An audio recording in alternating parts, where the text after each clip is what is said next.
What if I told you that most people don't have a money problem? They have a habit problem. According to recent surveys, nearly 60% of Americans report living paycheck to paycheck. And here's what's shocking about that. Many of them are earning six figures. Think about that for a second. More money coming in. Same financial stress going out. If you've ever wondered why your bank account looks the same at the end of every month, no matter what you earn, you're not alone. And it is not your fault, but it is your responsibility. Because somewhere in your daily routine, you are practicing one or more of these 8 habits that are quietly destroying your wealth. And the worst part? Most of them feel completely normal. By the end of this video, you'll know exactly which ones are holding you back and the specific fix for each one. So stick with me. This one might just change everything. Welcome back to Growth Begins Now. I'm Luca, and this channel exists for one reason: to help you build real wealth, real discipline, and a real money mindset. Starting today, not someday. If you're new here, welcome. Hit that subscribe button right now, because every single week, we bring you strategies that cut through the noise and give you a real path to financial freedom. Now, before we get into these 8 habits, I want to be honest with you about something. None of these habits are unusual. None of them are things only irresponsible people do. In fact, most of these habits were taught to us by our parents, by society, and by a financial system that benefits more when you stay broke. So here's how this works. I'm going to tell you the habit, explain why it destroys your wealth in ways you probably haven't considered, and then give you the specific fix you can implement this week. Simple, actionable, real. Let's start with habit number 1, and this one affects more people than any other on this list. Habit 1, the leftover savings approach. Here's how most people handle money. They get paid. They pay their rent, their bills, maybe grab some groceries. Then they buy a few things they want, a dinner out, a new pair of shoes, and they tell themselves, I'll save whatever is left at the end of the month. And at the end of the month, nothing is left. Sound familiar? Again, you're not alone. This is called the leftover savings approach, and it is one of the biggest reasons people never accumulate real wealth. Here's why it destroys you. Spending is elastic. The more money available to spend, the more you will spend.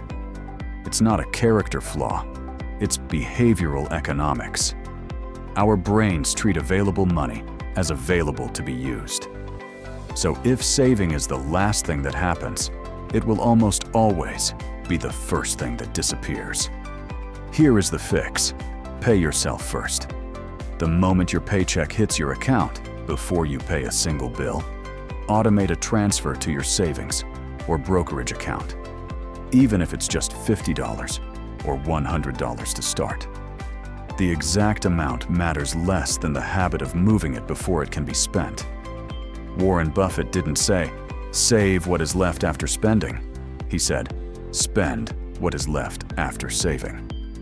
That one flip, that one change in sequence, is the difference between building wealth and treading financial water for the rest of your life. Habit 2, normalizing good debt. Let's talk about something the financial industry has done a brilliant job of selling us: the idea of good debt. Now, we've all heard it. Use your credit card for the points. Get the miles. It's basically free money.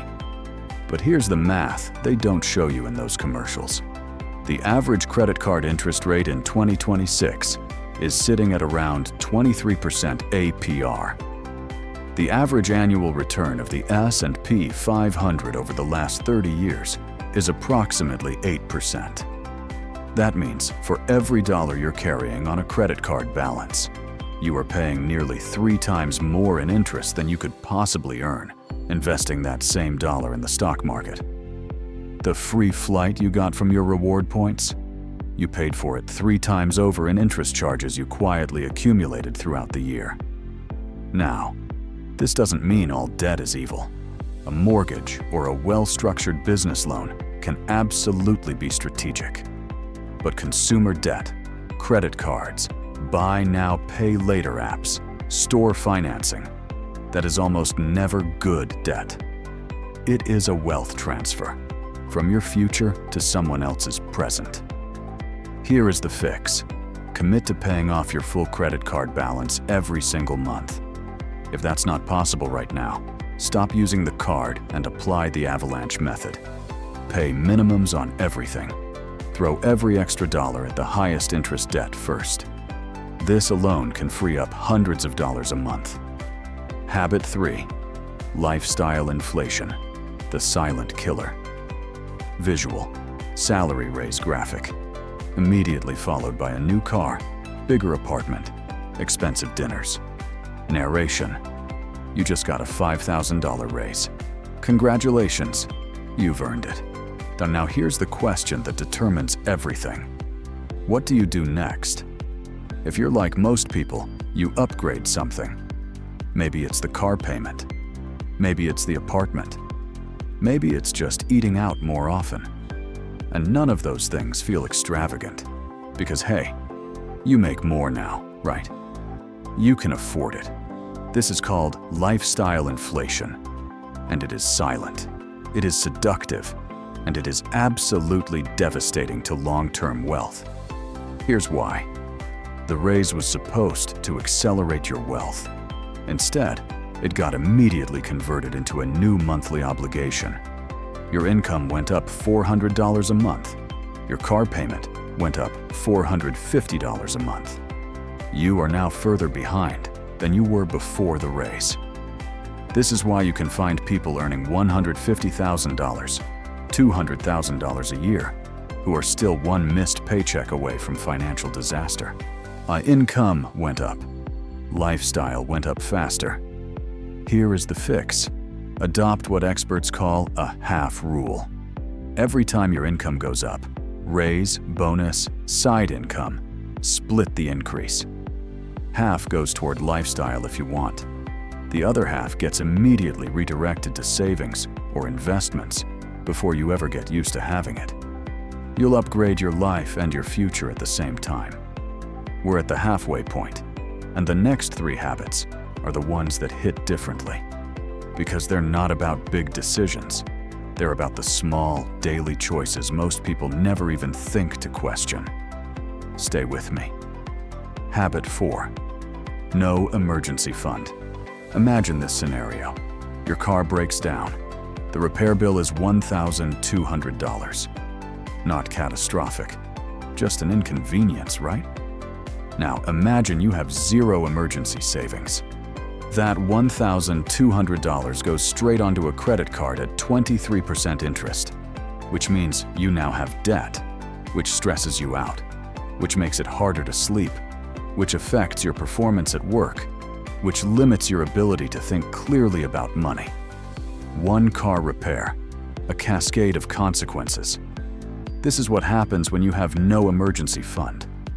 Every single inconvenience becomes a financial emergency. Every medical bill, every unexpected expense, every appliance that decides to break down, all of it gets converted directly into debt.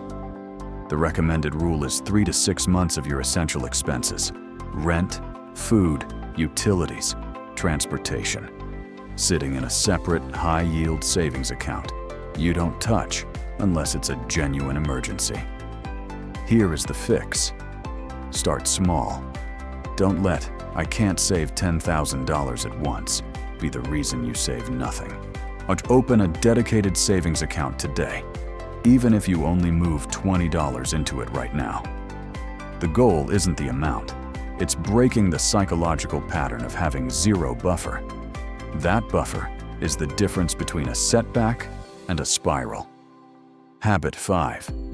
Ignoring the small stuff. I want to be clear about something. This is not the "stop buying lattes" lecture.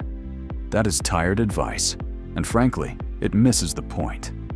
But here is what is quietly eating your wealth. The average American spends over $200 a month on subscriptions they either forgot about or rarely use.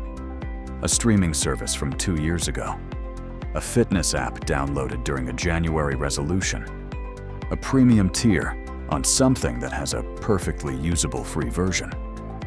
Add to that the $15 delivery fees, the $8 convenience charges, the memberships auto-renewing every year, and you have what I call the death by 1,000 subscriptions.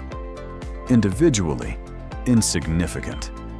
Collectively, $200 to $300 a month, which is $2,400 to $3,600 per year, which, invested at an 8% annual return over 20 years, is worth more than $160,000. Let that land for a moment. Here is the fix. Do a subscription audit right now. Check your bank statement and your credit card statement, and highlight every recurring charge.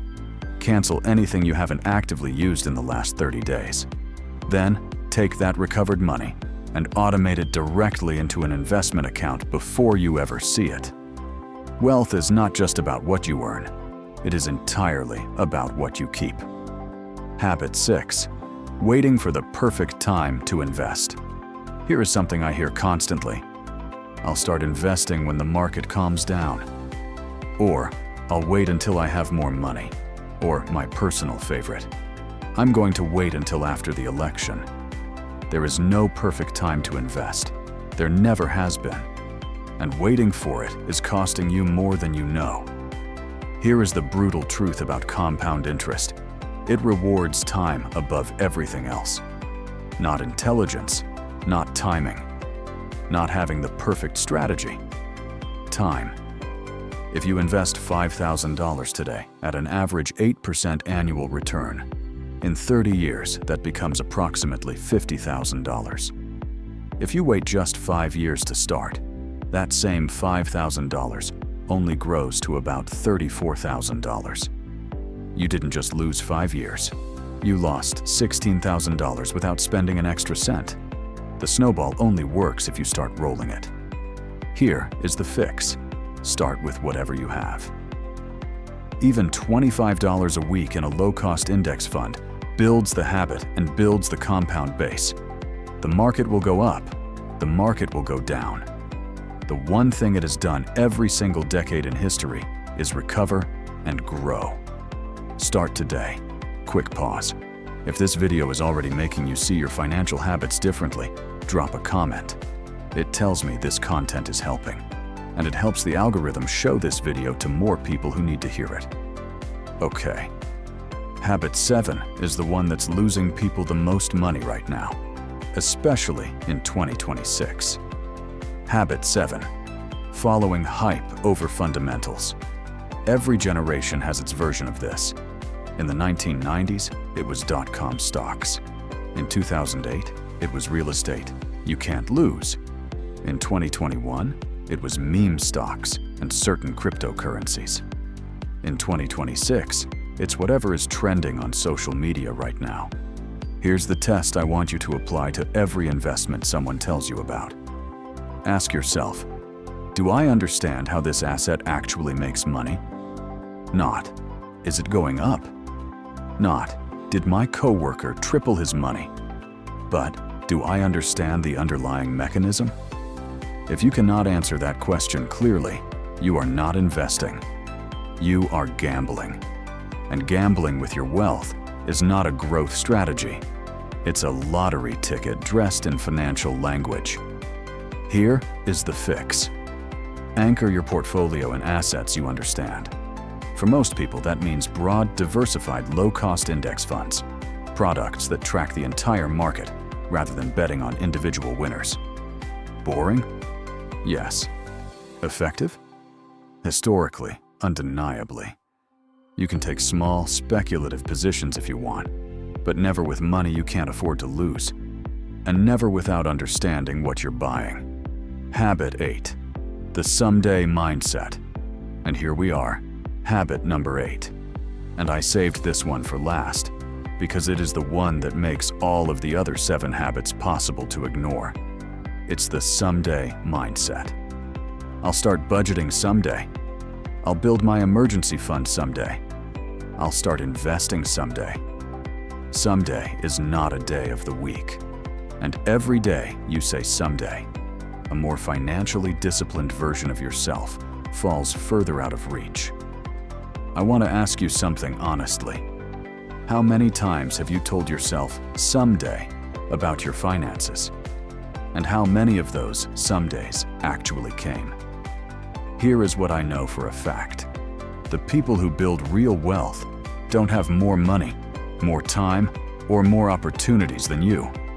They have one thing. They started. They were imperfect. They were uncertain, and they started anyway. The gap between where you are and where you want to be is not filled by information.